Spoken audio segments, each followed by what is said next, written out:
Welcome friend. तो आज हम पीएसटी टेस्ट को डिस्कस करेंगे और हर एक एमसीक्यूज़ का मुकम्मल किताब के साथ हवाला देंगे ताकि कौन सा एमसीक्यूज़ कौन से क्लास के कौन से सब्जेक्ट से आया हुआ है मुकम्मल पेज नंबर और एक्सरसाइज नंबर के साथ मैं आपको बताऊंगा।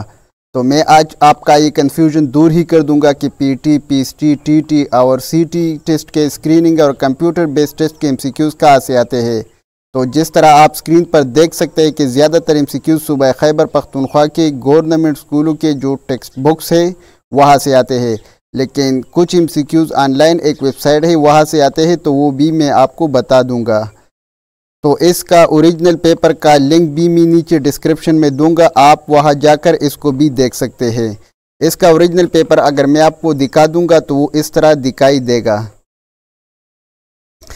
जो कि बहुत ज़्यादा ब्लर है। इस वजह से हमने इसको दोबारा टाइप करके फिर उसका करेक्ट आंसर निकाल के फिर उसको बुक के साथ कंपेयर किया हुआ है।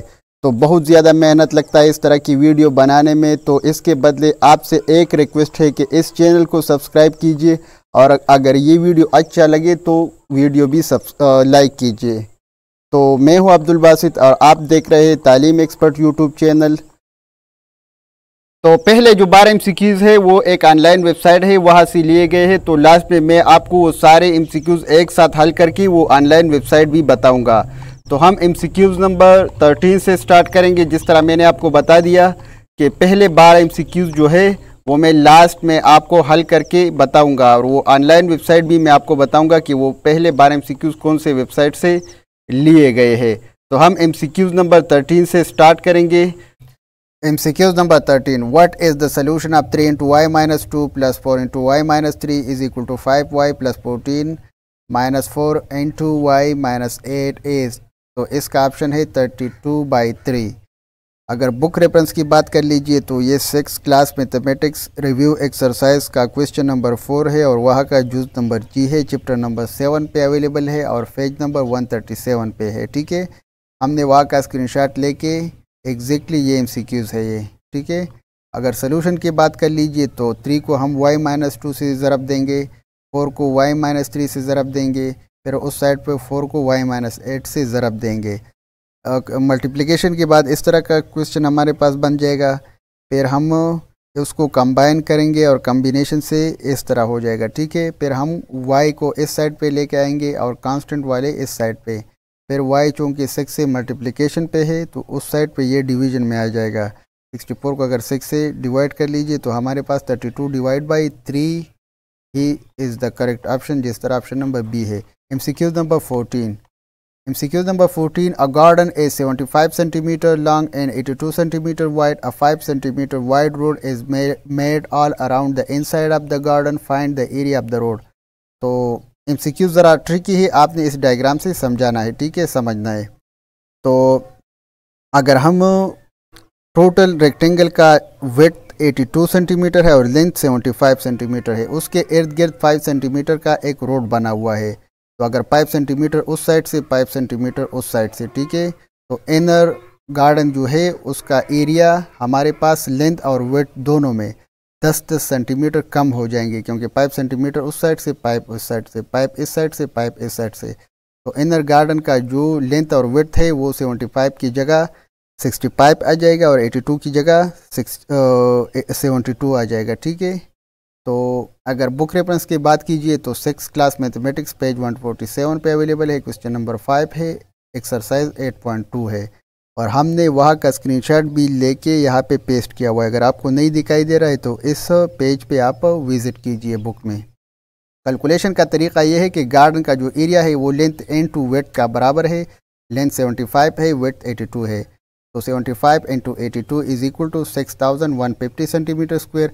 इनर गार्डन का जो डायमेंशन है वो मैंने आपको ऑलरेडी बता दिए कि 10 सेंटीमीटर हर एक साइड से, हर एक लेंथ और वेट में कम हो जाएगा। 5 सेंटीमीटर हर एक साइड से, तो दोनों साइड से 10-10 सेंटीमीटर कम हो जाएंगे, तो 65 इन 72 रह जाएंगे।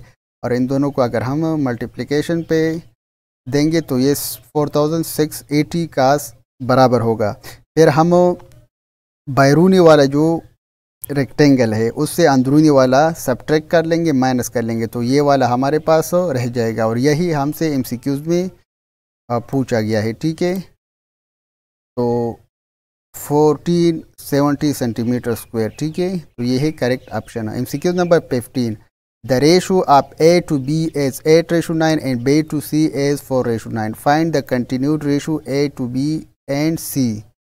तो कंटिन्यूड रेशो जो है इस तरह के क्वेश्चन हमारे पास 6th क्लास मैथमेटिक्स पेज 87 पे अवेलेबल है, और क्वेश्चन नंबर 3 है ये, इस MCQs की बात हो रही है, ठीक है। और एक्सरसाइज 4.5 पे ये MCQs अवेलेबल है, ठीक है।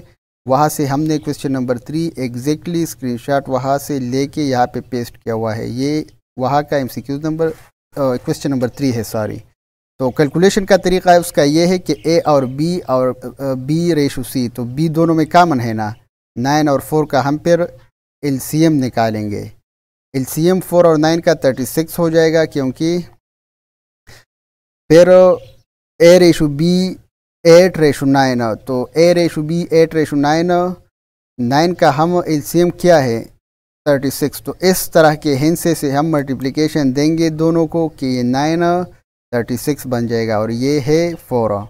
इस साइड पे B रेशो C है, B को इस तरह हिंसे से ज़रब देंगे कि इससे 36 आ जाए, ठीक है। तो वो 9 है, तो दोनों को 9 से और इन दोनों को 4 से मल्टीप्लिकेशन देंगे, तो A ratio B and B ratio C हमारे पास इस तरह बन जाएंगे। फिर स्टेप 2 में इन दोनों और इन दोनों को कंबाइन कर लेंगे, तो A ratio B ratio C 32 ratio 36 ratio 54, 2 से इसको डिवाइड कर लेंगे, 2 से डिवाइड होता है, ठीक है। तो हमारे पास 16, 18 एंड 27 रेशोज़ आ जाएंगे, और ये ऑप्शन नंबर C है। MCQ 16, in a camp of 36 earthquake victims, there are enough food for 20 days. If 20 more people come in, how many days will the food last? तो एक कैंप की बात हो रही है जहाँ पे कुछ लोग मौजूद है, अगर उसका खुराक 20 दिनों के लिए मौजूद है, अगर 12 मज़ीद पीपल आ जाएंगे, लोग आ जाएंगे, तो खुराक 20 दिनों के बजाय कितने दिनों का रह जाएगा? तो ये 15 दिनों का रह जाएगा, ठीक है। कैलकुलेशन का तरीका ये है कि ये हम इनवर्स प्रोपोर्शन के थ्रू हल कर लेंगे, ठीक है। 36 लोग हैं, 20 डेज़ के खुराक मौजूद है, अगर 12 मज़ीद लोग आ जाएंगे तो 36 इज़ इक्वल टू 48 हो जाएंगे, तो कितने दिन का खुराक फिर अवेलेबल होगा? तो ये इनवर्स प्रोपोर्शन का रूल है कि हम टेल जो एरो का जो टेल है वो हम नामिनेटर में लिख लेंगे, और जो हेड है वो डिनोमिनेटर में लिख लेंगे, उस साइड पे x नामिनेटर में और 20 डिनोमिनेटर में, फिर उसको क्रॉस मल्टीप्लाई कर लेंगे, फिर 48 को x से और इस तरह 36 को 20 से, तो इस तरह हमारे पास x इज़ इक्वल टू 15, ठीक है। 15 हमारे पास 15 डे बन जाएंगे। अगर रेफरेंस की बात कर लीजिए तो ये 7 क्लास मैथमेटिक्स पेज 73 से लिया हुआ है, वहाँ पे ये क्वेश्चन नंबर 8 है, एक्सरसाइज 4.4 एग्जैक्टली ये MCQs है, और हमने वहाँ से स्क्रीनशॉट लेके यहाँ पे पेस्ट किया हुआ है। MCQ number 17, 18 decrease in the ratio of 1:6, तो 18 को हम 1:6 से मल्टीप्लाई करेंगे, मतलब 18 इंटू 1/6, तो ये 3 आ जाएगा। Option number D is the correct option. अगर बुक रेफरेंस की बात कीजिए तो ये 7 क्लास मैथमेटिक्स एक्सरसाइज 4.3 पे अवेलेबल है, पेज नंबर 67 है, और वहाँ पे इस तरह के क्वेश्चन अवेलेबल है, ठीक है। आपने वहाँ जाके उसको स्टडी कर लेना चाहिए। अगर ऑनलाइन रेफरेंस की बात कीजिए तो ये MCQs test.pk.com पे भी अवेलेबल है। MCQs number 18, what is the factorisation of quadratic equation expression x² - 12x + 35? तो ये क्वाड्रेटिक एक्सप्रेशन है हमारे पास, इसका फैक्टराइजेशन हमारे पास x - 7 इंटू x - 5 के बराबर है। ये 7 क्लास मैथमेटिक्स पेज 127 पे अवेलेबल है, एक्सरसाइज 7.9, और ये जुज नंबर डी है क्वेश्चन नंबर फर्स्ट का। क्वेश्चन नंबर 8 एक्सरसाइज 4.4 ये गलती से लिया हुआ है, ठीक है, इसलिए हमने रेड मार्क किया हुआ है, ठीक है। कैलकुलेशन की बात कीजिए इस MCQs का, तो इस एक्सप्रेशन को हम इस 12x को अगर हम लेते हैं तो इस तरह 2 हिंट से हम फाइंड आउट कर लेंगे, ठीक है, कि इसका जो सम है वो -12 का बराबर हो जाएगा और उसका मल्टीप्लिकेशन 35 के बराबर हो जाएगा। तो वो कौन से 2 हिंट से है? -7 और -5, अगर उसको ऐड कर लेंगे तो 12x के बराबर हो जाएंगे, और अगर इसको मल्टीप्लाई करेंगे तो 35 के बराबर हो जाएंगे। तो एग्जैक्टली हमारे पास -5 एंड -7 आ गए जो हमें रिक्वायर्ड है। तो यहाँ पे हमारे पास ये इक्वेशन इस तरह बन जाएगा, ठीक है। x² -7x -5x + 35। तो x यहाँ पे कॉमन है, x is into x -7 -5 into x -7, 5 यहाँ पे मिसिंग है, ठीक है, गलती से मिस हुआ है टाइपिंग में। x -7 इंटू x -5, तो हमारे पास option number A is the correct option. MCQ number 19, find the value of a if x + 1 is the factor of polynomial x³ + ax - x + 2। तो इसका अगर बुक रेफरेंस की बात कीजिए तो ये 9th क्लास और 10th क्लास मैथमेटिक्स दोनों में मौजूद है, जिस तरह आप इसका रेफरेंस देख सकते हैं, ठीक है। हमने 10th क्लास मैथमेटिक्स का एक स्क्रीनशॉट भी यहाँ पे पेस्ट किया हुआ है। अगर ऑनलाइन रेफरेंस की बात कीजिए तो ये testpointpk.com एक वेबसाइट है गूगल पे, वहाँ पे भी ये अवेलेबल है। इसका फैक्टर x + 1 है, तो x = -1, क्योंकि 1 अगर इक्वलिटी के उस साइड पे आ गया तो वो -1 का बराबर होगा। x का वैल्यू चूँकि -1 है तो वहाँ पे हम -1 ही x की जगह पुट कर लेंगे, ठीक है, यहाँ पे। और कैलकुलेशन से हमारे पास a = -2, option number D is the correct option. MCQ number 20, if cos theta is equal to 4/5 and theta lies in the fourth quadrant, then sin theta is equal to -3/5। तो अगर हम इसकी रेफरेंस की बात कर लीजिए तो ये 10th क्लास मैथमेटिक्स पेज 179 पे एग्जाम्पल 15 है, और उन्होंने इस एग्जाम्पल को एग्जैक्टली कॉपी करके यहाँ पे पेस्ट किया हुआ है। तो इसके कैलकुलेशन कर लेते हैं हम। तो sin थीटा क्या बनता है, -3/5, ठीक है। ये इसके कैलकुलेशन का तरीका है, पिथागोरस थ्योरम उन्होंने इस्तेमाल किया हुआ है। यहाँ पे sin थीटा के साथ साथ tangent, cotangent and secant theta का भी आंसर दिया गया है। अगर cos थीटा ये होगा फोर्थ क्वाड्रेंट में, तो आपने ये बाकी वाले भी अपने साथ नोट कर लेना है, ठीक है, और इस तरीके को फॉलो कर देना है ताकि आने वाले किसी भी तरह का MCQ आप हल कर सके। MCQ number 21, find the length of a tangent drawn to a circle of a radius 6 cm from a point at a distance of 10 cm from the center of the circle। तो ये class 10th mathematics page 217 पे available है। Exercise 10.1 में question number 1 है, और इसका solution का तरीका ये है, ठीक है, कि हम 6 सेंटीमीटर का एक रेडियस ड्रा कर लेते हैं, ठीक है, और फिर 10 सेंटीमीटर के फासले से, ठीक है, रेडियस तक हम एक लाइन ड्रा कर लेते हैं, जिस तरह यहाँ पे दिखाया गया है, ठीक है। इसको हम टेंजेंट कहते हैं क्योंकि इसने इस सर्कल को एक पॉइंट पे टच किया हुआ है, सर्कल का सरफेस। तो हमें बता दिया गया है कि ये 10 सेंटीमीटर सेंटर से दूर है। तो इन्होंने यहाँ पे ट्रायंगल बना दिया है, और ट्रायंगल का ये वाला साइड जो बेस है उसके कैलकुलेशन के लिए हम पिथागोरस थ्योरम यूज़ करेंगे, और वहाँ पे वैल्यू पुट करने से हमारे पास कैलकुलेशन के बाद 8 सेंटीमीटर आएगा, जो कि करेक्ट ऑप्शन है। ऑप्शन नंबर ए है, सॉरी।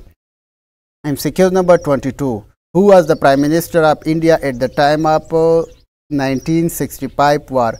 तो 1965 वार में इंडिया का जो प्राइम मिनिस्टर था, वज़ीर आज़म, वो लाल बहादुर शास्त्री था। यहाँ MCQ नंबर 22 से हिस्ट्री के MCQ स्टार्ट हुए हैं। तो हिस्ट्री, पाक स्टडी और सोशल स्टडी, इन तीनों से कंबाइनली 15 MCQs आते हैं, ठीक है। अगर इंग्लिश और मैथमेटिक्स की बात कर लीजिए तो इंग्लिश से 25, मैथमेटिक्स से 25 एंड इस्लामियात से 5 एंड पेडागोजी से भी 10 MCQs आते हैं। वो लास्ट में मैं आपको बता दूंगा, ठीक है। इस पेपर में इस तरह MCQs आए हुए हैं। तो ये रेफरेंस की बात अगर हम कर लीजिए तो ये 9th क्लास पाक स्टडी पेज 92 पे अवेलेबल है। वहाँ से हमने स्क्रीनशॉट लेके यहाँ पे पेस्ट किया हुआ है। अगर यहाँ पे ये नहीं दिखाई दे रहा है तो आप 9th पाक स्टडी पेज 92 पे विज़िट कीजिए। MCQ number 23, when did general Musharraf become the president of Pakistan. तो प्रेसिडेंट ऑफ पाकिस्तान मुशर्रफ 20 जून 2001 को मुशर्रफ पाकिस्तान का सदर बना था, और उन्होंने सदर मोहम्मद रफ़ीक तारल को सकबदोश किया था, ठीक है, और उसकी जगह सदर का ओहदा संभाल लिया था। तो ये 10th पाक स्टडी पेज 30 पे ये अवेलेबल है।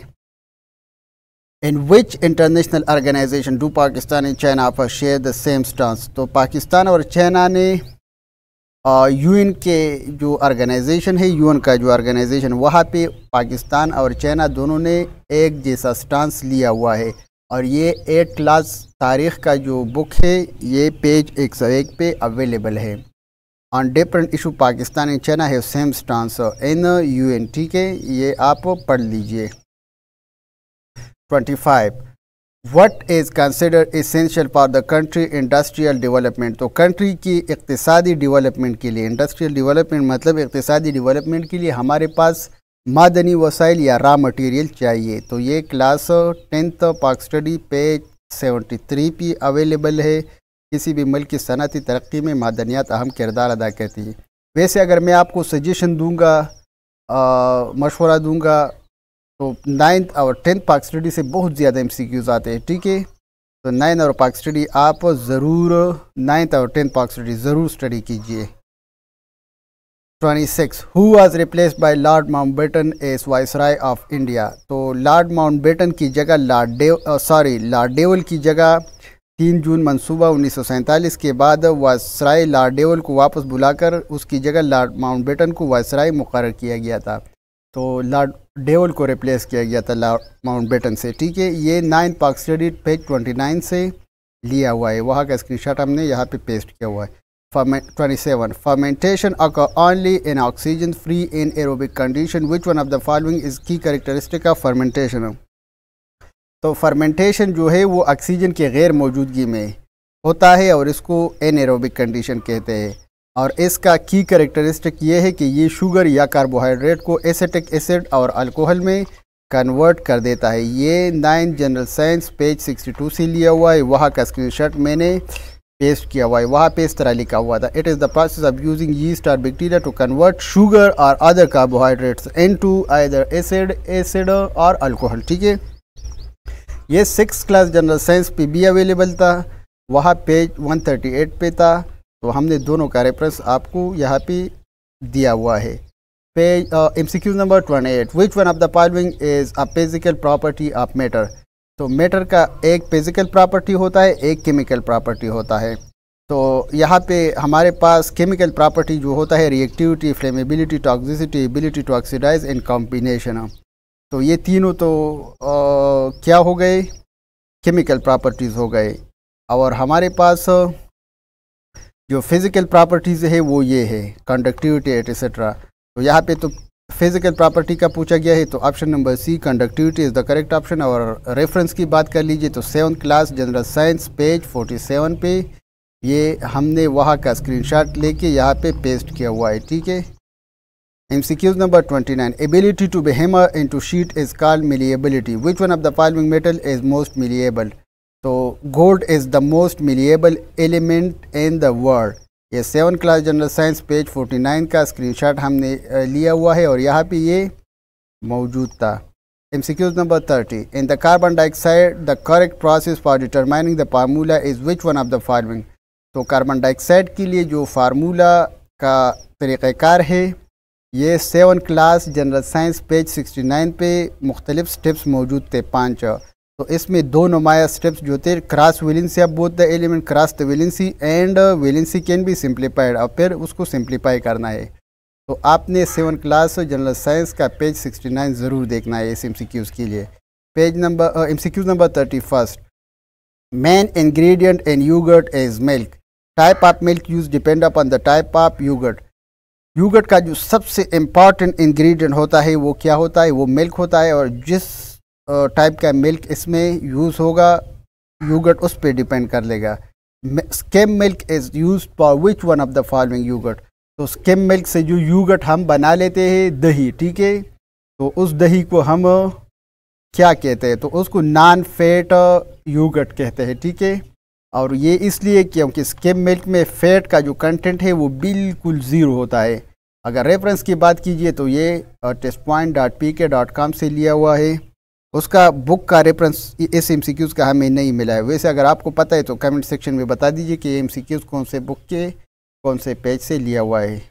MCQ number 32. Comets are celestial body mostly made of rocks and dust stuck together with ice and gases. How often does a comet grow a new tail?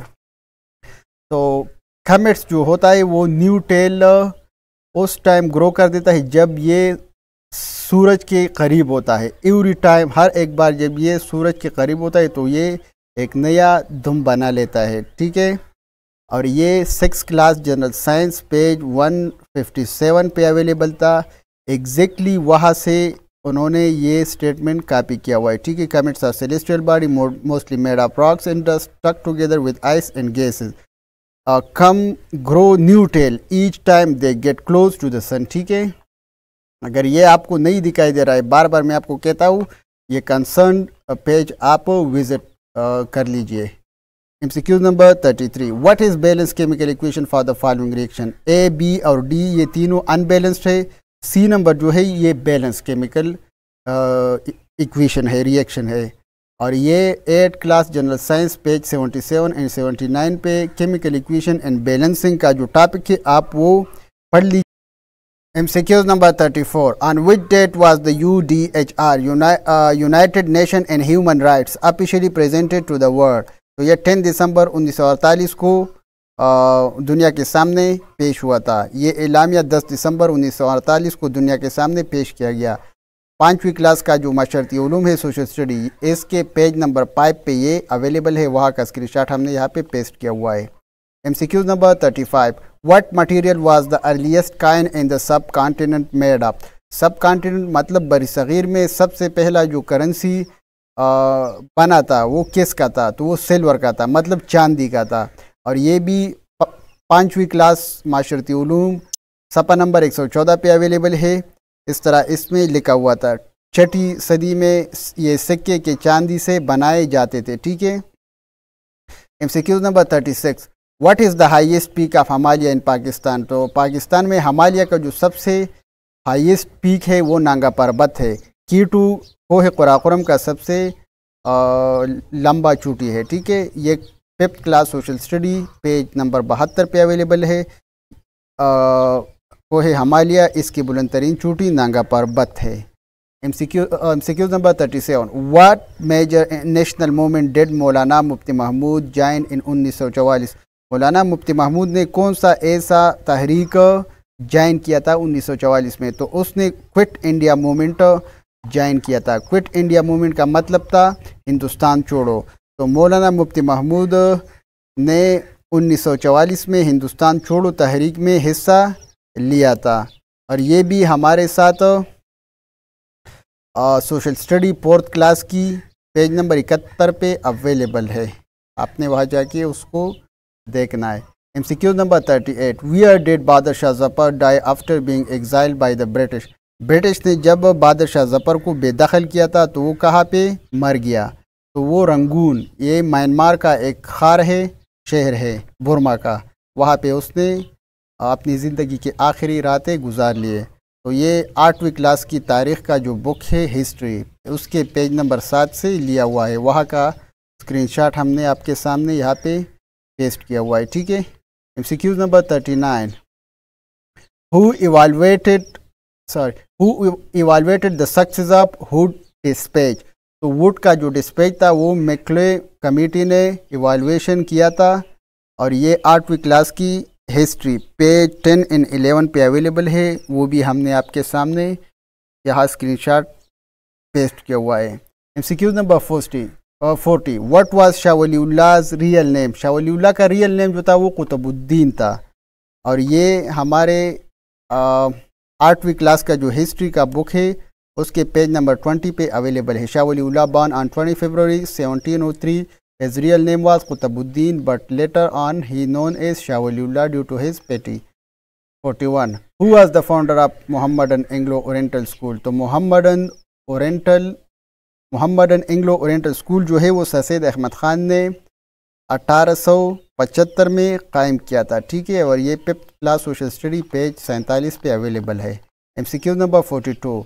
When did the United state enter in world war second, America world war second में कब enter हुआ था? तो ये दिसंबर 1941 में, जब Japan ने उसके एक एयरबेस बल हार्बर पे अटैक किया था। उसके बाद अमेरिका ने सेकंड वर्ल्ड वॉर में पार्टिसिपेशन इख्तियार की थी।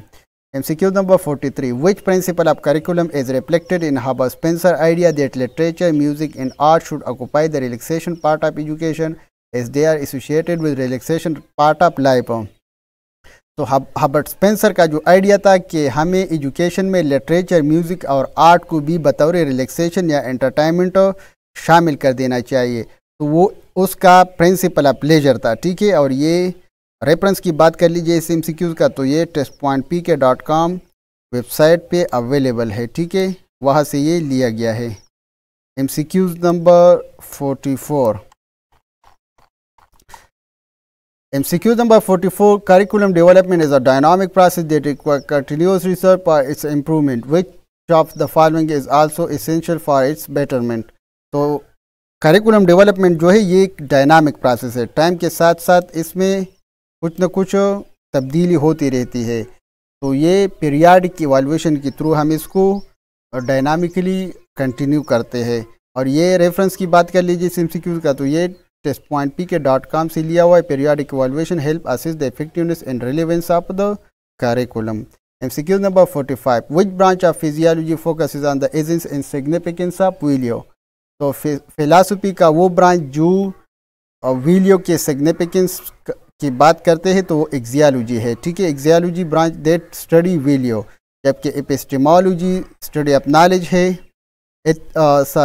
एथिक्स जो है वो सब ब्रांच ऑफ एक्सियोलॉजी है। Ontology is the study of being in existence.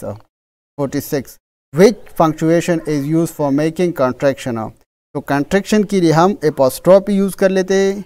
ये 5th क्लास इंग्लिश पेज 115 पे अवेलेबल है, लेकिन एपोस्ट्रोफी का एक दूसरा भी यूज़ है। ठीक है, ये पोजीशन मतलब ऑनरशिप के लिए भी यूज़ होता है, जिस तरह जैक्स ब्रदर, लेकिन ये कंट्रैक्शन के लिए भी यूज़ होता है। ठीक है, ये क्लास 6 और 7 में भी ये एपोस्ट्रोफी का इस्तेमाल मौजूद है, लेकिन सिर्फ हमने क्लास 5th इंग्लिश से ये स्क्रीनशॉट लिया हुआ है। ठीक है, ताकि आपको पता होना चाहिए।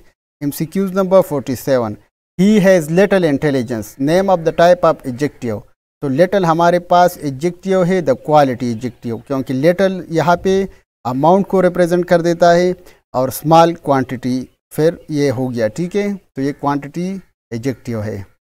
The synonym of vast is immense, 7th class page 5 पे एक्सरसाइज से लिया हुआ है।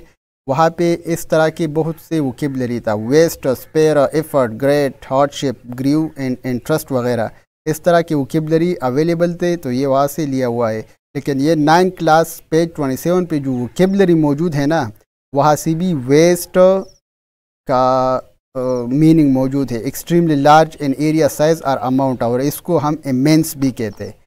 MCQ number 49, a conflict is a problem in a fable that makes the characteristic work and resolve it। fable मतलब जानवरों की जो कहानी होती है। ठीक है, वहाँ पे कन्फ्लिक्ट जो हमारे पास है वो कैरेक्टरिस्टिक उस पर रिजॉल्व कर देता है। ये 5th क्लास इंग्लिश पेज 70 पे अवेलेबल है, और एग्जैक्टली उन्होंने वहाँ से ये स्टेटमेंट कॉपी किया हुआ है। ठीक है, तो आपने अगर ये नहीं दिखाई दे रहा है आपको, तो आपने 5th क्लास इंग्लिश पेज 70 को विजिट कर देना है।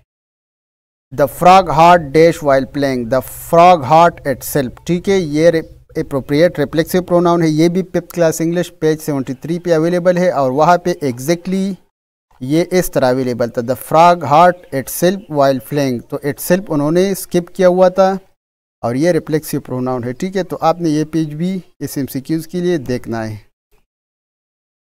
MCQ number 51, Nobody know the trouble I have seen, name the underlined pronoun। तो अंडरलाइन प्रोनाउन जो यहाँ पे है ये इंडेफिनिट प्रोनाउन है, और ये exactly nobody knows the trouble I have result, ये स्टेटमेंट उन्होंने लिया हुआ है, और यहाँ पे उन्होंने इंडेफिनिट प्रोनाउन को रिप्रेजेंट किया हुआ है। ये 9th क्लास इंग्लिश पेज 20 से हमने स्क्रीनशॉट लेके यहाँ पे पेस्ट किया हुआ है। ठीक है, ये गवर्नमेंट स्कूलों की जो बुक्स है, टेक्स्ट बुक्स, ये उस बुक्स की बात हो रही है। ठीक है, आपको पता होना चाहिए। लेकिन ये 7th क्लास इंग्लिश पेज 105 पे भी अवेलेबल है। ठीक है, या वहाँ पे anyone, somebody, whichever, whoever, other, something, nobody, etc. मौजूद है। तो आपने ये सब याद कर लेना चाहिए, हो सकता है बाद में आने वाले टेस्टों में वो आ जाए।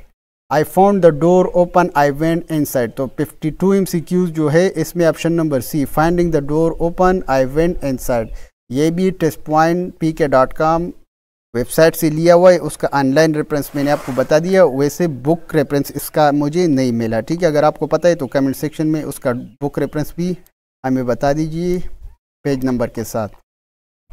MCQ number 53, what is the dash book I have ever read, what is the most interesting book, this is the most interesting book I have ever read. ये MCQs 10th class English page 49 पे exactly उन्होंने ये statement copy किया हुआ है। ठीक है, तो हमने वहाँ का स्क्रीनशॉट यहाँ पे पेस्ट किया हुआ है।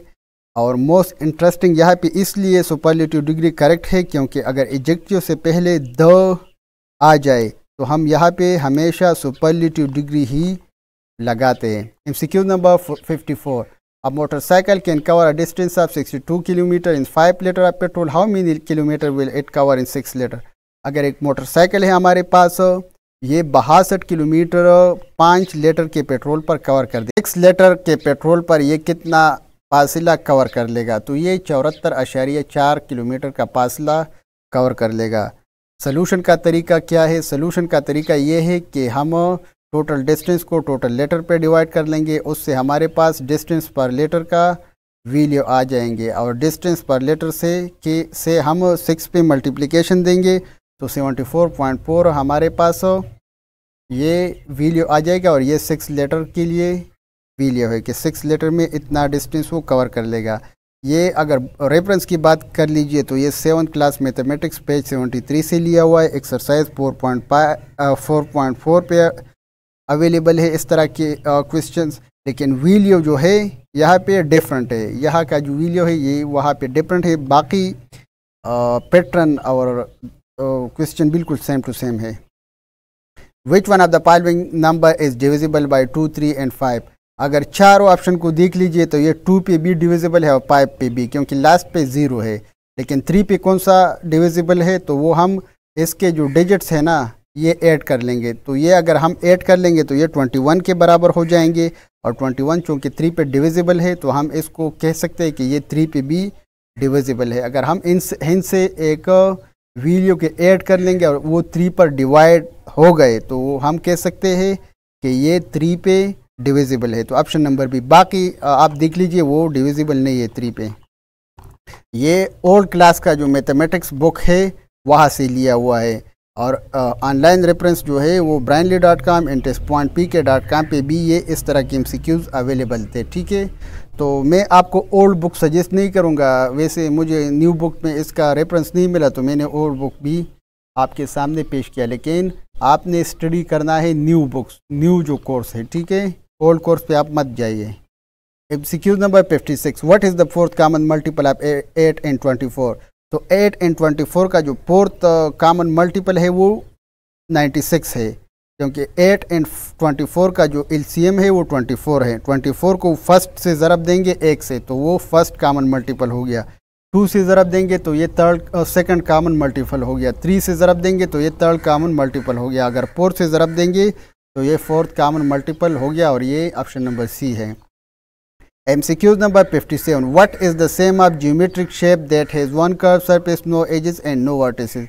तो यहाँ पे स्पेयर है, क्योंकि स्पेयर में 0 वर्टिसेस है, 1 कर्व फेस है एंड 0 एजेस है।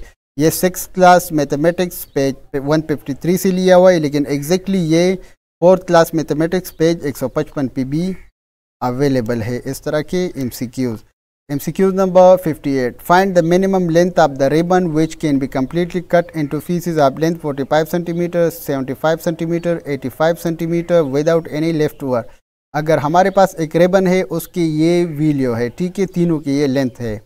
अगर तीनों को हम इस तरह कट कर ले कि इसके पीसेस बाकी नहीं रह जाएंगे तो वो क्या वैल्यू होगा, तो ये हमारे पास LCM इसका फाइंड आउट कर देना चाहिए। ठीक है, और ये MCQs जो है ये 5th क्लास मैथमेटिक्स पेज 39 पे अवेलेबल है, वहाँ का क्वेश्चन नंबर 3 है। ये एग्जैक्टली ये स्टेटमेंट उन्होंने कॉपी किया हुआ यहाँ पे पेस्ट किया हुआ है पेपर में। ठीक है, तो आपने इसके लिए पेज नंबर 39 पे क्लास मैथमेटिक्स की स्टडी कर देना चाहिए। अगर इसके कैलकुलेशन का आप पूछ ले तो ये हम इस तरह कैलकुलेट कर लेंगे, ठीक है। 45, 75 एंड 85 उसको 5 से डिवाइड कर लेंगे, फिर उसको 3 से डिवाइड कर लेंगे, फिर 5 इंटू 3 इंटू 3 इंटू 5 इंटू 17, ये 3825 के बराबर हो गया और ये मिनिमम लेंथ ऑफ रिबन हमारे पास बन जाएगा। इस्लामियात का पोर्शन शुरू हुआ है तो इस्लामियात के टोटल 5 MCQs आते हैं और ये 4th और 5th क्लास के इस्लामियात से आते हैं। 6, 7, 8 एंड 9, 10th क्लास का इस्लामियात आपने नहीं पढ़ना क्योंकि वहाँ से क्यों MCQs इस सालों में नहीं आया पेपर में। तो एग्जैक्टली आपने 4th एंड 5th क्लास का इस्लामियात पढ़ लेना है, बाकी नहीं, ठीक है। MCQ नंबर 59, हज़रत अबू बकर सदीक़ रज़ी अल्लाह तआला अन्हु की वफ़ात के वक्त कितनी थी? तो हज़रत अबू बकर सदीक़ रज़ी अल्लाह तआला अन्हु की उम्र वफ़ात के वक्त 63 साल थी। ये 3rd क्लास इस्लामियात पेज 75 से लिया हुआ है। आप रज़ी अल्लाह तआला अन्हु का उम्र 13 हिजरी में 63 साल की उम्र में विसाल फरमा गए। 60, सफ़र ताइब में नबी करीम सल्लल्लाहु अलैहि वसल्लम के साथ कौन से सहाबी थे? तो सफ़र ताइब में नबी करीम सल्लल्लाहु अलैहि वसल्लम के साथ हज़रत ज़ैद बिन हारिसा रज़ी अल्लाह तआला अन्हु थे और ये पेज 52 4th क्लास इस्लामियात से लिया हुआ है। MCQs नंबर यहाँ पे बुक रेफरेंस हमने इस सफ़र में हज़रत ज़ैद बिन हारिसा रज़ी अल्लाह तआला अन्हु आप सल्लल्लाहु अलैहि वसल्लम के साथ ही थे और ये MCQs भी है वहाँ पे एक्सरसाइज में। सफ़र ताइब में आप सल्लल्लाहु अलैहि वसल्लम के साथ थे तो हज़रत ज़ैद बिन रज़ी अल्लाह अन्हु आप सल्लल्लाहु अलैहि वसल्लम के साथ थे। MCQ नंबर 61, हज़रत मूसा अलैहिस्सलाम कहाँ पैदा हुए? हज़रत मूसा अलैहिस्सलाम मिस्र में पैदा हुए। ये 4th क्लास इस्लामियात पेज 84 पे अवेलेबल है। आप रज़ी अल्लाह अन्हु और 2000 साल पहले मिस्र में पैदा हुए। MCQ नंबर 62, हज़रत उस्मान रज़ी अल्लाह अन्हु कितने साल तक खिलाफत की ज़िम्मेदारियाँ अदा किए? तो हज़रत उस्मान रज़ी अल्लाह अन्हु ने 12 साल तक खिलाफत की ज़िम्मेदारियाँ अदा किए थे। आप रज़ी अल्लाह अन्हु ने 12 साल तक खिलाफत की ज़िम्मेदारियाँ अदा की। ये 4th क्लास इस्लामियात पेज 93 पे हज़रत उस्मान रज़ी अल्लाह अन्हु का जो सबक है वहाँ से लिया हुआ है। बैतुल मामूर कहाँ वाक़ है? तो ये खाना काबा के ऊपर वाक़ है। बैतुल मामूर खाना काबा के ऊपर वाक़ है। 5th क्लास इस्लामियात पेज 35 और वहाँ पे ये MCQs भी है, ठीक है। बैतुल मामूर एन ऊपर है खाना काबा के। MCQ number 64, There are several methods to magnetize magnetic material such as single touch method or double touch method. The key feature of double touch method is which one of the following? तो magnetisation के लिए 2 तरीक़े हैं, single touch method है और double touch method है। तो double touch method का क्या खसूसियत है, क्या कैरेक्टरिस्टिक है? तो opposite poles of 2 magnet rubs in opposite direction, ठीक है। और ये अगर बुक रेफरेंस की बात कीजिए तो 6th class general science page 128 पे अवेलेबल है। वहाँ का जो स्क्रीनशॉट है हमने वो यहाँ पे पेस्ट किया हुआ है। While when opposite poles of 2 magnets are placed next to one another at the center of magnetic substance and rubbed in opposite direction, such method is called double touch method of magnetization. तो ये इस statement से उन्होंने ये MCQs बनाया हुआ है, ठीक है। 65, an acid is a substance that give hydrogen ion when dissolved in water. Acid वो सब्सटेंस होता है जब उसको हम वाटर में डिज़ोल्व करते हैं और उससे हाइड्रोजन आयन बनता है। The origin of the word acid is from, तो एसिड लैटिन वर्ड से लिया हुआ है। ये 8वीं क्लास का जो जनरल साइंस है पेज 94 पे ये स्टेटमेंट मौजूद है। The substance is called an acid, the word acid is derived from the Latin word acidus which means sour, ठीक है। MCQs number 66, a force is push और pull, which 2 things are needed to fully describe a force? तो force जो होता है वो push या पुल होता है, ठीक है। और इसके लिए स्ट्रेंथ एंड डायरेक्शन दोनों चाहिए। To fully explain force, we do not only need to the strength but direction is also needed, ठीक है। तो ये 8वीं क्लास साइंस पेज 108 पे अवेलेबल है। स्ट्रेंथ एंड डायरेक्शन दोनों फोर्स के लिए ज़रूरी है। 67, at what height do the global positioning system GPS satellite orbit the earth? तो GPS सैटेलाइट जो है वो 20,200 किलोमीटर की हाइट पे अर्थ के इर्द गिर्द घूमते हैं, ठीक है। ये 5th क्लास जनरल साइंस पे पेज 130 पे अवेलेबल है, लेकिन वहाँ पे चूँकि हाइट 400 किलोमीटर दिया गया था, लेकिन जब हमने ज़रा रिसर्च किया तो ये testpointpk.com से लिया हुआ है और वहाँ पे 20,200 किलोमीटर लिखा हुआ है, तो इसलिए हमने ऑप्शन नंबर B मार्क किया हुआ है, ठीक है। बुक का ऑप्शन यहाँ पे नहीं था। 68, विच one of the following is a function of the bubble tube, align it in angle in a spirit level? तो स्पिरिट लेवल में जब हम बबल 45 एंगल पे अलाइन कर देते हैं तो ये हमारे पास चेकिंग इंक्लाइंड सरफेसेस के लिए इस्तेमाल होता है। ये 5th class general science page 138 से लिया हुआ है। To check a vertical surface and an inclined surface at an angle of 45 पर, ठीक है। इंक्लाइंड सरफेस चेक करने के लिए हम इसको 45 पे अलाइन कर देते हैं। 5th class general science page 138। How do living things in ecosystem relate to each other. तो लिविंग थिंग्स जो है वो एक दूसरे के साथ रिलेट होता है क्योंकि they effect each other life, ठीक है। 5th class general science page 24। All the living things are essential for one another, they affect the life of one another. ये हमने 5th क्लास जनरल साइंस के page 24 से screenshot लिया हुआ है, ठीक है। MCQ number 70। When did the British confirm in the third battle of Panipat. Panipat की तीसरी लड़ाई में ब्रिटिश किसका सामना कर रहे थे? तो ब्रिटिश मराठास का सामना कर रहे थे, ठीक है। ये 8वीं क्लास की तारीख़ का जो बुक है पेज नंबर 3 पे ये अवेलेबल है। हमने वहाँ का स्क्रीनशॉट यहाँ पे पेस्ट किया हुआ है। तो इसमें अफ़गान रूलर अहमद शाह अब्दाली बीता और मराठास के साथ उसका सामना हुआ था। MCQ number 71। Which of the following is not considered a stage in Jean Piaget's theory of cognitive development। तो जीन पिजेट थ्योरी जो है उसमें 4 स्टेजेस है। सिज्मोमीटर है, प्री ऑपरेशनल स्टेज है, कॉन्क्रीट स्टेज है और फॉर्मर ऑपरेशन स्टेज है, लेकिन इमोशनल इंटेलिजेंस स्टेज उसमें नहीं है। तो option number D. What term describe a collection of individual who have come together to form a distinct group। तो इंडिविजुअल जब एक वाज़ेह ग्रुप बना लेता है तो उसको हम क्या कहते हैं? उसको हम कम्युनिटी कहते हैं। ये ऑनलाइन रेफरेंस उसका है testpointpk.com।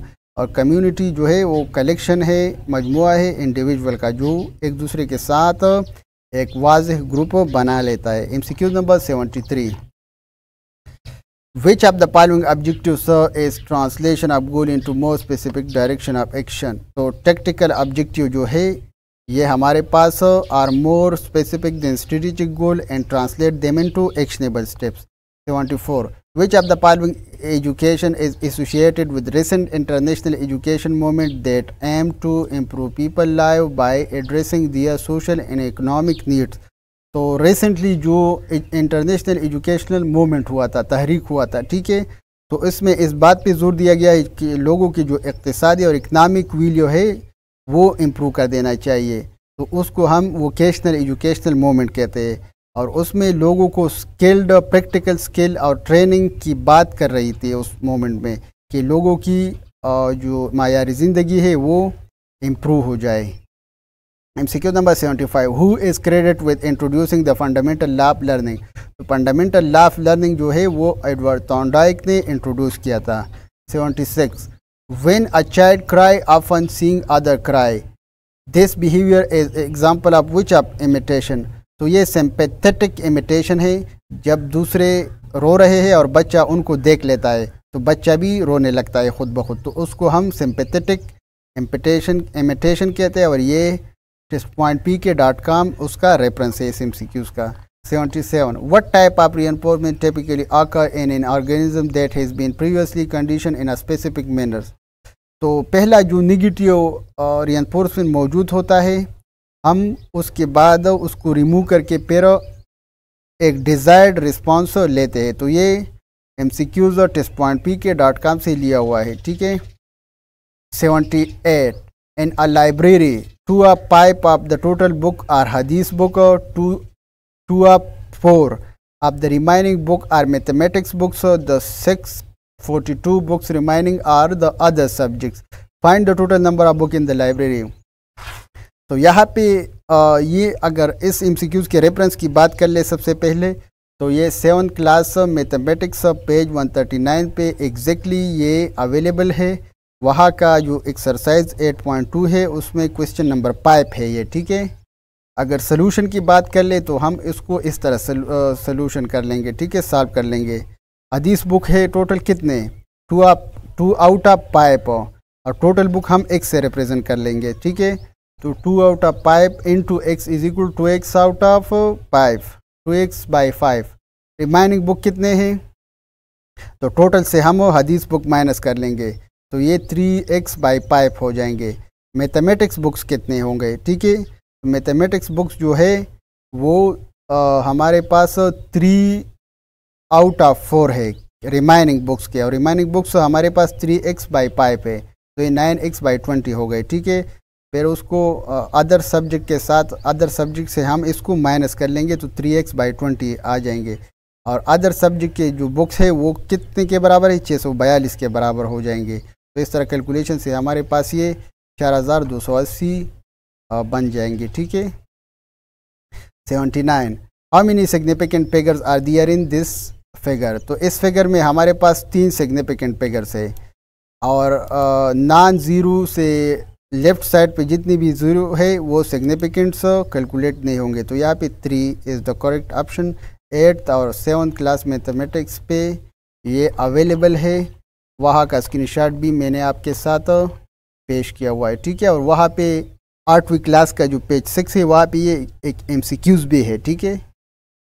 MCQ number 80, the mark price of a coat is 2000. If the shopkeeper offer his customer 2 successive discount of 10% and 5%, find the final selling price of the coat.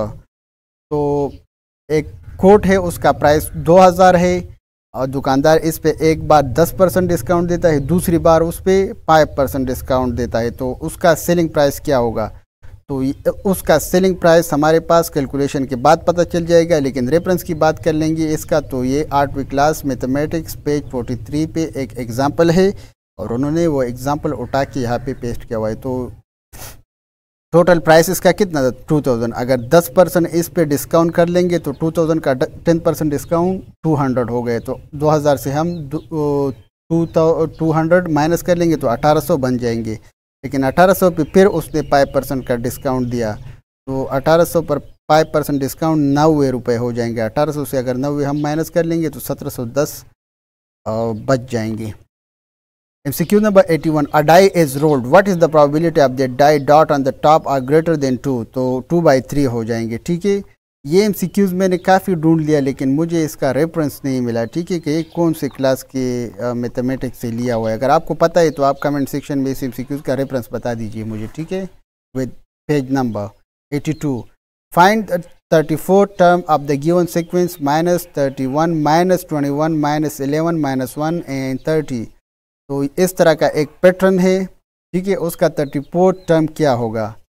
तो 34 term जो है वो हम calculation से find out कर लेंगे, लेकिन अगर इसके रेफरेंस की बात कर लीजिए तो ये 8वीं क्लास मैथमेटिक्स पेज 144 पे अवेलेबल है ये MCQs, और रिव्यू एक्सरसाइज में है, ये क्वेश्चन नंबर 2 है वहाँ पे, ठीक है। यहाँ पे इस तरह लिखा है, वहाँ पे 27 और 34 दोनों टर्म का पूछा गया है, लेकिन हम यहाँ पे सिर्फ 34 टर्म फाइंड आउट कर लेंगे जिस तरह MCQs में बता दिया गया है, ठीक है।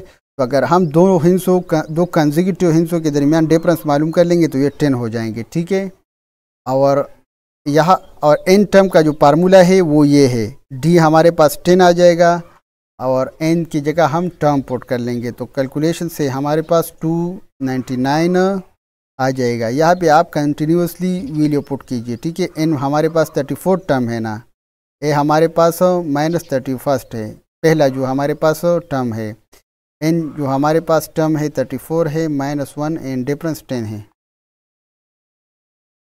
83 find x f log x 0.25 is equal to 2। तो इसका ऑप्शन है ऑप्शन नंबर D 0.5, और ये 9 class general maths exercise 6.4 question number 14 है, और ये 9 क्लास जनरल मैथ्स है, ठीक है। तो इसके कैलकुलेशन से आप x का वैल्यू 0.5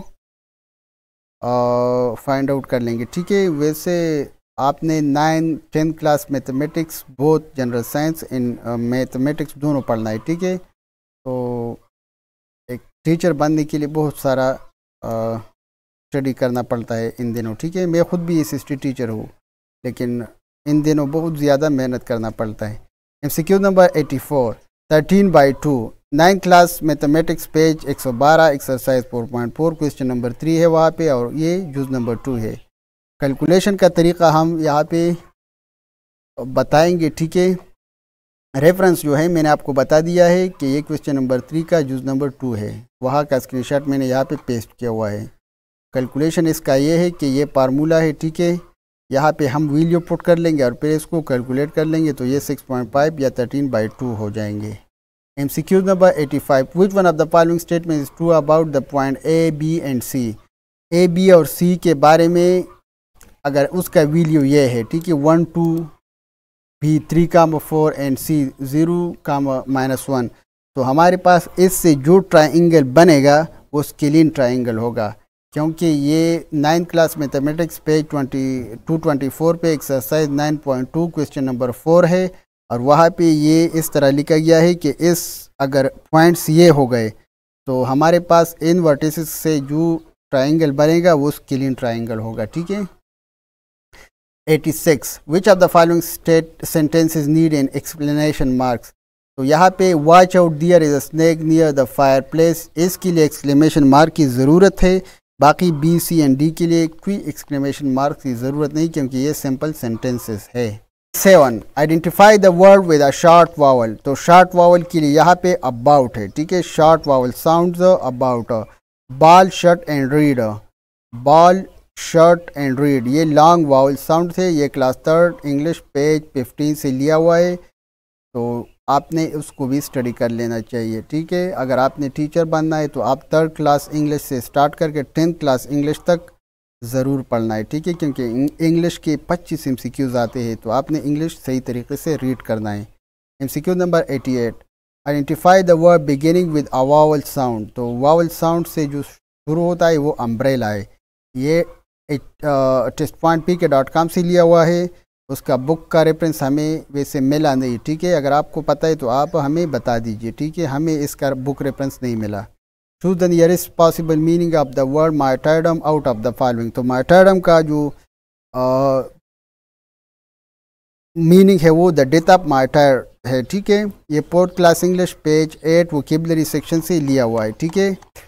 मार्टायरडम द डेथ ऑफ मार्टायर, ठीक है, वोकेबलरी बिल्डिंग से लिया हुआ है, ठीक है। Affection, distinguish, generous and treaties, आपने ये सब पढ़ना ही, हो सकता है आने वाला टेस्टों में इनसे भी आ जाए।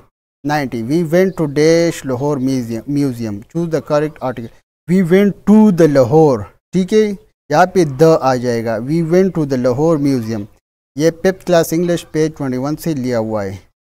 MCQ 91, he stayed home dash, he was feeling sick. Choose the correct possible meaning, correct conjunction because है यहाँ पे, एग्जाम्पल है, ठीक है। बिकॉज का जो एक्सप्लेनेशन था 7th क्लास इंग्लिश पेज 58 पे, he stayed at home because, उन्होंने एग्जैक्टली ये स्टेटमेंट कॉपी किया हुआ है और बिकॉज उसने स्किप किया हुआ है, ठीक है। I stayed at home because I was not feeling well. 92, the police caught the thief yesterday. तो change the voice, the thief was caught by the police yesterday. ये 9th क्लास इंग्लिश पेज 122 पे grammar का जो section है ए, उसका जुज number 6 है, the police caught the thief yesterday, ठीक है। 93, the teacher said the earth revolve around the sun. Change the narration, the teacher said that the earth revolve around the sun. तो narrations के अपने rules है, आपने वो पढ़ लेनी चाहिए, ठीक है, और उसके तरीके से ये नरेशन चेंज होते हैं। अगर रेफरेंस की बात कर लीजिए तो 9th class English page 149 grammar B quiz number 5 है, the teacher said that the earth moves around the sun. 94, fuse a small piece of metallic wire, which property of fuse wire is most critical to its function in circuit protection. तो fuse जो होता है वो लो melting point होता है, ठीक है, और ये 10th class general science page 14 पे अवेलेबल है। Fuse is a thin and small piece of metallic wire and low melting point, ठीक है। तो आपने जनरल साइंस भी 9-10 का पढ़ लेना चाहिए, ठीक है, बहुत ज़्यादा बुक्स है, ठीक है, आपने काफ़ी स्टडी कर लेनी चाहिए। ये दोनों कंप्यूटर बेस्ड टेस्ट और स्क्रीन लर्निंग टेस्ट दोनों के लिए है, ठीक है। 95, when vegetable oil or animal fats are treated with sodium hydroxide, soap is formed along with glycerin. Glycerin during the soap preparation process dissolve in the sodium chloride solution and settle at the bottom, ठीक है। ये 10th class general science page 31 से लिया हुआ है। Glycerine dissolve in sodium chloride solution, ठीक है। Glycerine during the soap formation dissolve in sodium chloride solution, ठीक है। And settle at the bottom, उन्होंने ये पूछा हुआ है। 96 during prophase the centrosome divide into two halves, which one of the following structure is formed around each half of centrosome। तो centrosome जो प्रोपेज में सेल डिवाइड होता है तो क्रोमोसोम दो दागों में तकसीम होता है।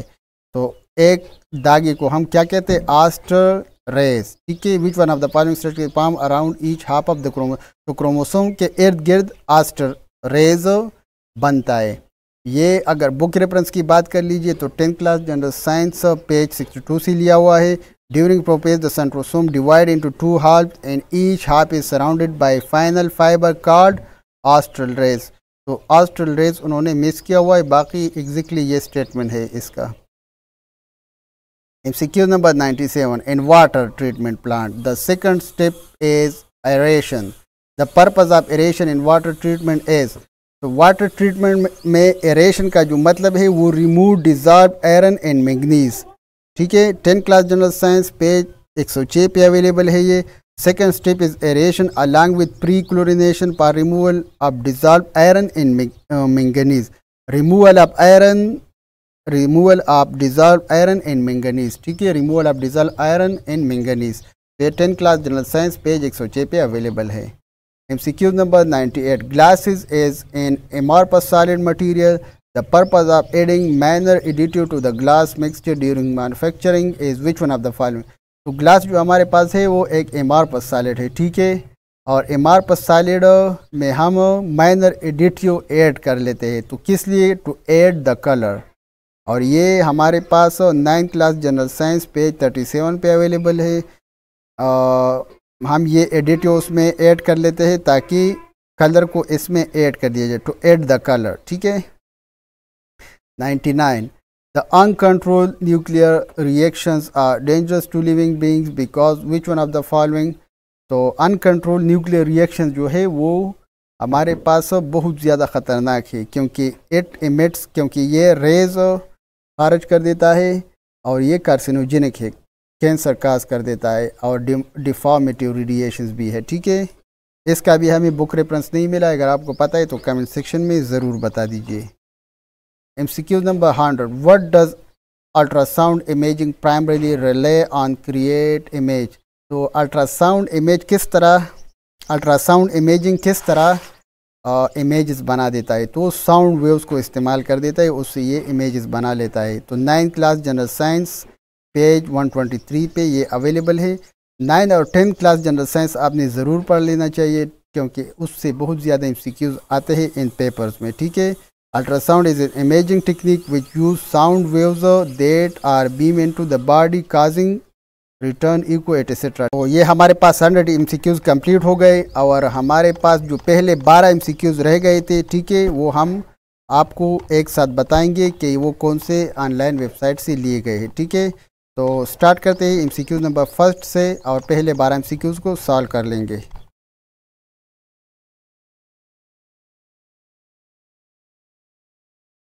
MCQ number 1 the synonym of grace is class, ठीक है, क्लास का मतलब है सीज टू होल्ड फैमिली।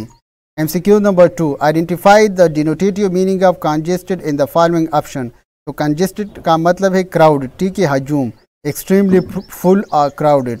तो ये 7th class page English 129 glossary से लिया हुआ है, लेकिन ये 7th क्लास इंग्लिश पेज 11 पे एक्सरसाइज में भी अवेलेबल है, ठीक है। 3 वैसे डिनोटेटिव का मीनिंग का मतलब है वो जो डिक्शनरी में होता है, ठीक है। MCQ number 3 what does the suffix meant indicate. तो सफिक्स मेंट हमारे पास स्टेट या कंडीशन को जाहिर कर देता है, और ये test.pk.com से भी लिया हुआ है, लेकिन ये बुक इंग्लिश 9 पेज 18 पे जो वोकेबलरी सेक्शन है वहाँ पे ये भी अवेलेबल है। मेंट एक्शन और प्रोसेस रिप्रेजेंट कर देता है, ठीक है। MCQ number 4 he recorded statements of various people, identify the part of speech of underline verb. तो वेरियस हमारे पास एडजेक्टिव है, ठीक है।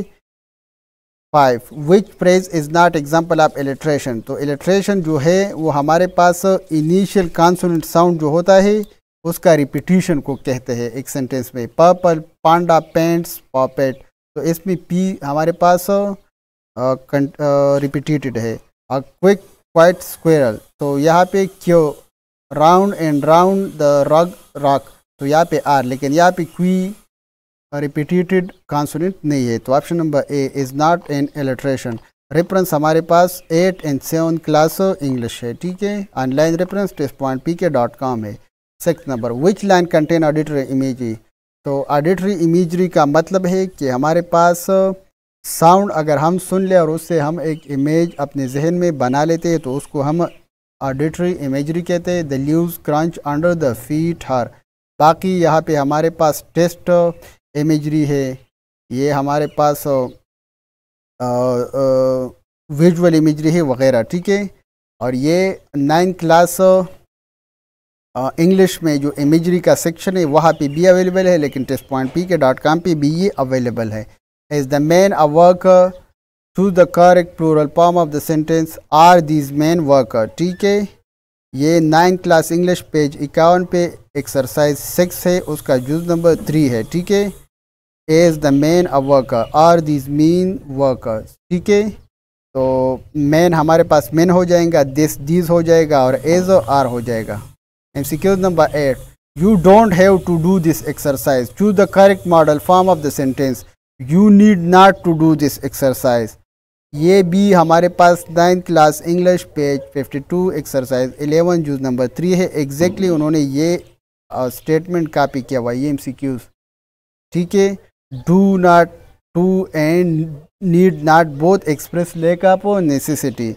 MCQ number 9, identify the sentence with a transitive verb. Transitive verb वो होता है जिसके लिए हमारे पास ऑब्जेक्ट की ज़रूरत होता है। दे टुक, टुक हमारे पास ट्रांजिटिव वर्ब है, इसके लिए ऑब्जेक्ट की ज़रूरत है। द कीज़ यहाँ पे ऑब्जेक्ट है, ठीक है। The flower died, the sun she runs, the ghost exist, तो ये हमारे पास इंट्रांजिटिव है, उसके लिए ऑब्जेक्ट की ज़रूरत नहीं होता है। वैसे अगर लगा दिया जाए तो कोई मसला नहीं। 5/6 - 6/11 + 1/2 is equal to 26/33। ये हमारे पास ऑनलाइन एक वेबसाइट है test.pk.com से लिया हुआ है। उसका सोल्यूशन ये है कि हम 6, 11 और 2 का क्या LCM निकालेंगे, तो उसका LCM 66 हो गया, ठीक है। और फिर उसको 66 से मल्टीप्लाई करेंगे और इस तरह कैलकुलेशन से हमारे पास 26/33 आ गया। लेकिन ये 5th क्लास मैथमेटिक्स पेज 47 पे भी अवेलेबल है, वहाँ का एक क्वेश्चन नंबर 2 है, उसका जुज़ D है। और वहाँ पे 5/6 - 6/11 + 1/2 उस पे एडिशनली ऐड किया हुआ है, ठीक है।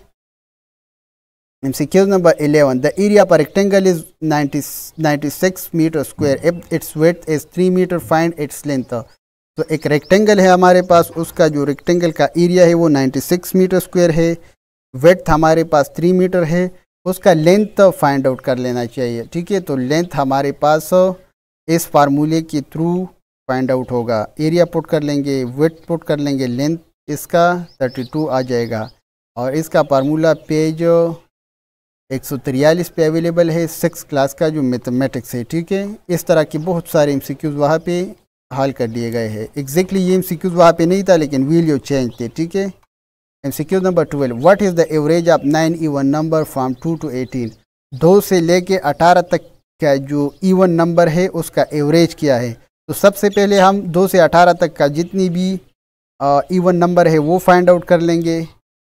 इसके बाद हम इसको ऐड कर लेंगे, ऐड करने से ये 90 बन जाएगा और फिर उसको जितनी वैल्यू है उस पर डिवाइड कर लेंगे। तो टोटल 9 वैल्यू है, 90 divide by 9 is equal to 10।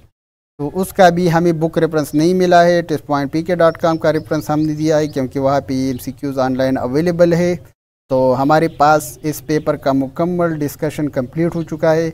अगर आपको इस तरह की मज़ीद वीडियो चाहिए तो इस चैनल पे अवेलेबल है। जिस तरह पहले जितने भी इस साल टेस्ट हुए सारे टेस्टों का हमने बुक के साथ रेफरेंस दिया हुआ है, जिसका बाकी है हम उसको अपलोड कर देंगे आने वाले दिनों में, लेकिन ऑलरेडी अवेलेबल भी है। तो आपने अगर PST, CT, TT, DM etcetera के लिए प्रिपरेशन करना है, स्क्रीनिंग और कंप्यूटर बेस्ड दोनों के लिए, तो आप इस चैनल को सब्सक्राइब कीजिए क्योंकि यहाँ पे हम आपको सारे टेस्ट बुक रेफरेंस के साथ सॉल्व करेंगे और आपके स्टडी में बहुत ज़्यादा हेल्प होगा। क्योंकि आपको पता चल जाएगा कि एमसीक्यूज़ कहाँ से आते हैं, कौन से बुक से आते हैं, कौन से बुक्स के से कितने एमसीक्यूज़ आते हैं। जब आपको ये पता चल जाएगा तो आपको स्टडी करना कोई मुश्किल काम नहीं है, ठीक है। आप फिर वो स्पेसिफिक स्टडी कीजिए और अपने आप को इसके लिए प्रिपेयर कीजिए। और मैं आपको गारंटी देता हूँ, अगर आपने हमारे चैनल पे 2 या 3, ज़्यादा भी नहीं, 2-3 पेपर आपने स्टडी कीजिए यहाँ से, आपको पता चल जाएगा, ठीक है। फिर आप उस तरीके से स्टडी कीजिए अपने आप के लिए, ठीक है। तो आप इंशाल्लाह आने वाले टेस्ट क्लियर कर लेंगे। अगर इस साल आपने टेस्ट खुदा न ख्वास्ता फेल किया हुआ है तो फिर भी आप ये स्टडी कीजिए, क्योंकि आने वाले सालों में हो सकता है फिर एडवर्टाइजमेंट हो जाए तो फिर ये आपके हेल्प में आ जाएंगे। Thank you for watching this video, and you have to subscribe this channel and like this video if you like this video. Thank you for watching.